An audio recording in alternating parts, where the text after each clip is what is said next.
the court is being briefed by their amicus اور میرے خیال میں ابھی تک تو بہت اچھا انداز سے اور بہت اچھا طریقے سے تمام ہیئرنگز ہوئے ہیں اور ہر پیشی پہ ایک کے بعد ایک جو سپریم کورٹ کے ایمکس ہیں. ایمکس کیا ہوتا ہے؟ ایمکس اسسٹ کورٹ کر رہے ہیں. ان کا نہ کوئی باعث ہے، نہ وہ میرا نمائندگی کر رہے ہیں، نہ وہ دوسری طرف کا نمائندگی کر رہے ہیں. وہ آئین اور قانون اور فیکٹس پہ بات کر رہے ہیں. اور آج تک ایک ایمکس کی موقف یہ نہیں رہا کہ شہید ذوالفقار علی بھٹو کے خلاف جو سزا ہوا وہ صحیح ہوا، یہ جو پروسیس ہوا وہ صحیح ہوا، یا یہ جوڈیشل ریفرنس جو چلتا آ رہا ہے یہ کسی وجہ سے غلط ہے.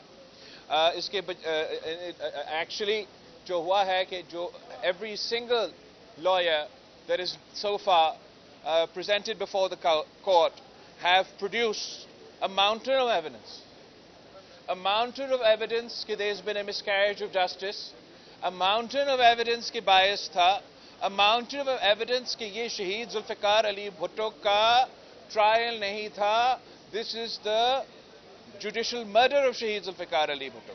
انہوں نے یہ ثابت کرتے جا رہے ہیں کہ یہ کوئی جوڈیشل پروسیس نہیں تھا، یہ کوئی جوڈیشل ٹرائل نہیں تھا، یہ شہید ذوالفقار علی بھٹو کا اسیسینیشن تھا، قتل تھا، جوڈیشل مرڈر تھا. اور جس تیزی کے ساتھ اور جس تعداد میں ہمارے سامنے اور جج صاحبان کے سامنے ثبوت پیش کیے جا رہے ہیں، اور ابھی تک نہ تمام ایمکس لائرز نے اپنے آرگیومنٹ مکمل کیا ہے اور نہ ہی جو پارٹیز اس کیس کے ہیں، جیسے کہ میں خود، آصفہ بختاور، یہ فاطمہ اور ذوالفقار جونیئر یا باقی جو بھی اس کیس کی پارٹیز ہیں، ان کو تو ابھی تک موقع ہی نہیں ملا ہے کہ ہم اپنا جو پیشکش ہے، اپنا جو خیالات ہے وہ سامنے لے کر آئیں. امید ہمارا یہی ہے کہ آخر کار انشاءاللہ تعالی قائد عوام شہید ذوالفقار علی بھٹو کو انصاف ملے گا، ہمیں انصاف ملے گا، اس ملک کو، ملک کے عوام کو انصاف ملے گا. اور جو داغ چند انڈیویجولز کی فیصلوں کی وجہ سے اس ادارہ پہ یا کسی اور ادارہ پہ اس فیصلہ کی نتیجے میں لگا ہے، انشاءاللہ تعالی جلد اس داغ کو ہم نہ صرف دھوئیں گے مگر آگے آنے والے دنوں کے لیے، آنے والے مستقبل کے لیے ایک ایسا مثال قائم کریں گے کہ انشاءاللہ تعالی آگے جا کے اس قسم کا ناانصافی نہ ہو. آپ سب کا بہت شکریہ. جی گرمانی صاحب.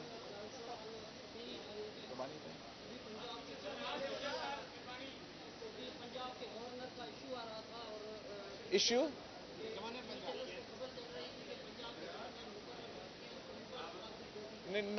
یہ میں آپ کے لیے کلیریفائی کر لوں، یہ نہ صرف پنجاب کا یا پختونخوا کا یا پورے پاکستان کا، پاکستان پیپلز پارٹی کا یہ موقف ہے کہ ہم اپنے جو الیکشنز ہیں جو چلتے آ رہے ہیں، ہم نے چیف منسٹر سندھ کا اور ہمارے اسپیکرشپس کا تو الیکشنز مکمل کیے ہیں، مگر آگے نیشنل اسمبلی کے اور اس سے بھر کر جو صدر کا الیکشن ہے، یہ ہم تمام الیکشن سے گزر کے انشاءاللہ تعالی ہم صدر پاکستان صدر آصف علی زرداری کو منتخب کر کے اوتھ دلوا کے تو پھر صدر زرداری صاحب خود اپنے گورنرز کا شارٹ لسٹنگ اور وہ فائنلائزیشن کرے گا. ابھی تک ہم وہ جو پروسیس ہے وہ پروسیس ہم نے شروع ہی نہیں کی.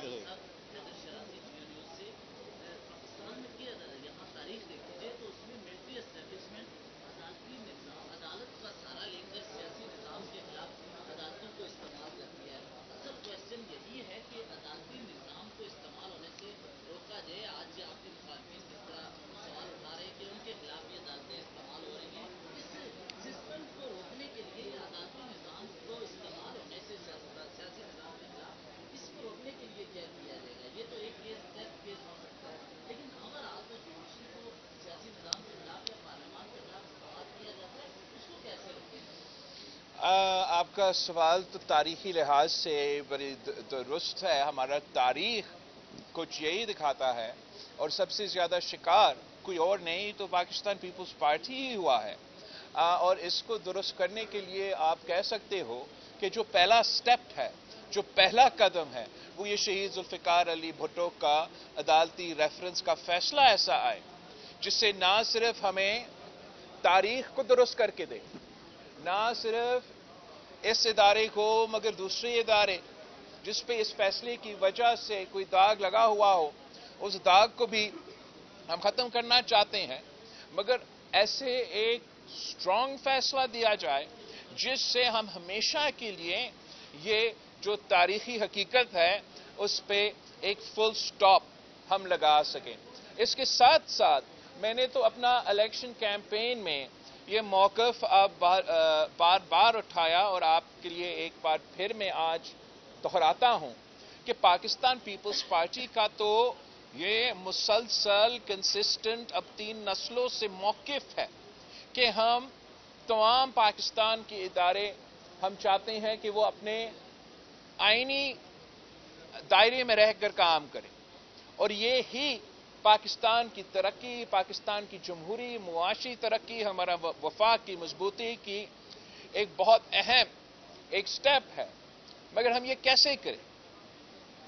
اگر ہم نے یہ کرنا ہے، اگر آپ چاہتے ہو کہ دوسرے ادارے، چاہے وہ ہمارا جوڈیشری ہو، ہمارا اسٹیبلشمنٹ ہو یا جو بھی ہو، کہ وہ اپنے دائرے میں رہ کے کام کرے، تو سب سے پہلے اس ملک کے سیاستدان کو یہ فیصلہ کرنا پڑے گا کہ ہم اپنا سیاست کے دائرے میں رہ کے کریں.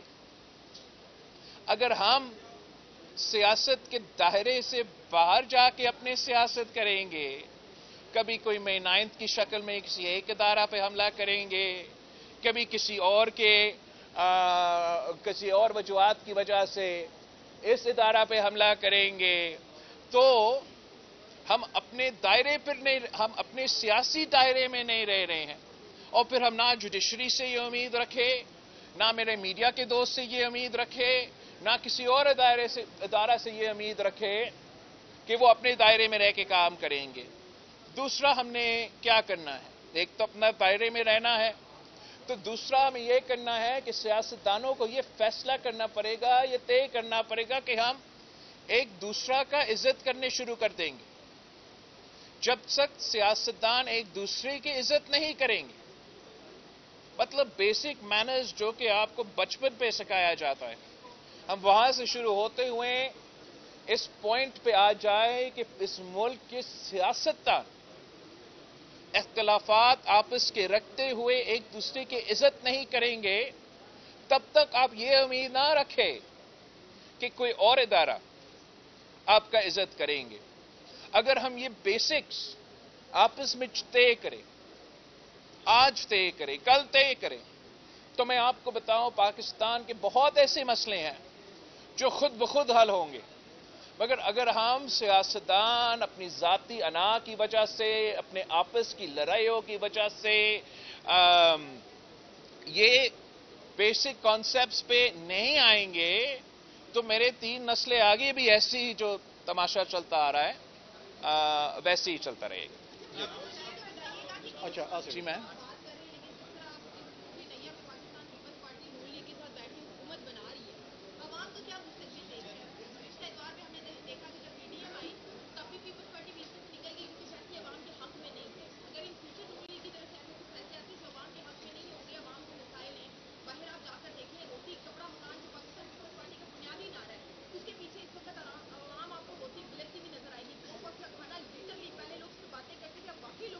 بالکل کوئی انکار تو نہیں کر رہا.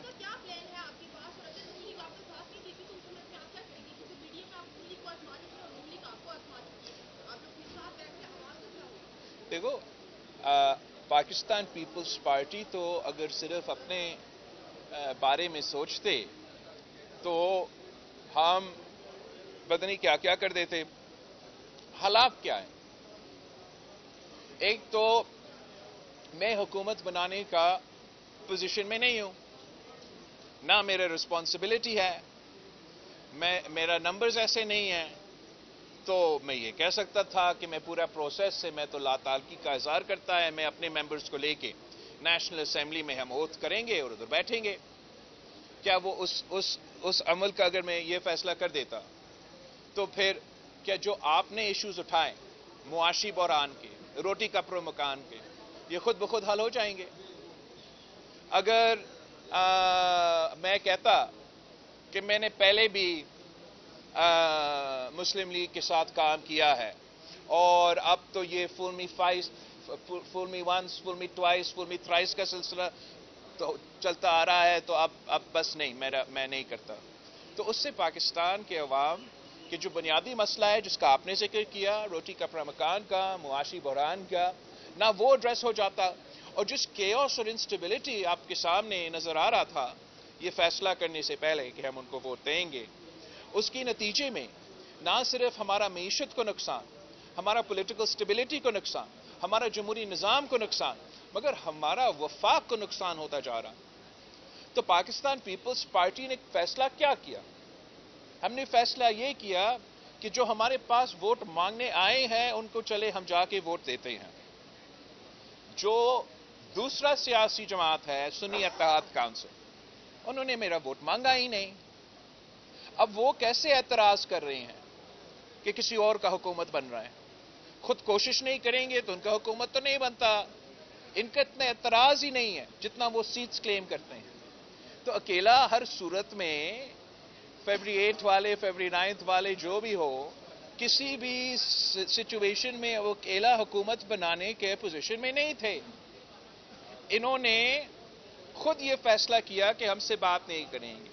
تو پھر ہمارے پاس یہی آپشن ہے کہ جو بات کر رہے ہیں ان کو ہم موقع دیں کہ وہ پوری طریقے سے اپنا پالیسی پہ عمل درآمد کر کے نہ صرف ہمارا معاشی ایشوز کو مگر دوسرے ایشوز کا کوئی حل نکالے.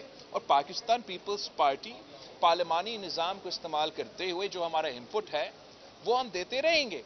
ویسے ہم سنی اتحاد کونسل کے بہت شکر گزار ہیں کہ انہوں نے تو مریم نواز صاحبہ کو بھی ان اپوز چیف منسٹر الیکٹ کروا دیے ہیں. انہوں نے چیف منسٹر مراد علی شاہ صاحب کو اب تاریخ میں پہلی بار تیسری دفعہ جو ہے وہ وزیر اعظم بن رہا ہے، اس کا بھی وزیر اعلیٰ بن رہا ہے، تو اس کا مخالفت ابھی نہیں کی. اور اس لیے کہ میرے ووٹ بھی نہیں مانگے، مجھے کنونس کرنے کی کوشش بھی نہیں کی کہ میں شہباز شریف کو ووٹ نہ ڈالوں، تو میں سمجھتا ہوں ہمیں تو سنی اتحاد کونسل اور پی ٹی آئی کا شکریہ کرنا چاہیے کہ شہباز شریف صاحب بھی تقریباً ان اپوزڈ ہی ان کا پھر یونانیمس وزیر اعظم بنتا جا رہا ہے. اس صورتحال میں تو آپ بھی خوش ہو جائے، میں بھی خوش ہو جائے، میں اور کیا کہوں. بلاول صاحب اس کے بعد بتائیے کہ آپ پرائم منسٹر کے بعد پریزیڈنٹ پاکستان کے بھی الیکشن ہیں، لیکن جو عارف علوی صاحب ہیں وہ جو پارلیمان کے نظام کو روکنے کی کوششیں کرتے رہے ہیں اور نیشنل اسمبلی کا اجلاس لانے کے بجائے اسمبلی واپس کر دی اور کہہ رہے ہیں کہ جو آزاد امیدوار جیتے ہیں ان کی مخصوص نشستیں دے دی جائیں، تو یہ ان کا کردار آپ کیسا دیکھتے ہیں اس بات کو؟ میں تو بڑا لک فارورڈ کر رہا ہوں کہ الوی صاحب اب اگلے ہفتے کے بعد وہ ہمارے ڈانس سنبھال سکیں گے. جو پریزیڈنسی ہے اس کی بس کی بات نہیں. ویسے آپ کو معلوم ہے کہ صدر پاکستان کا امیونٹی ہوتا ہے. کافی ایسے کچھ کیسز ہے میرے خیال میں جو اب لیگل مسائل بنیں گے الوی صاحب کے.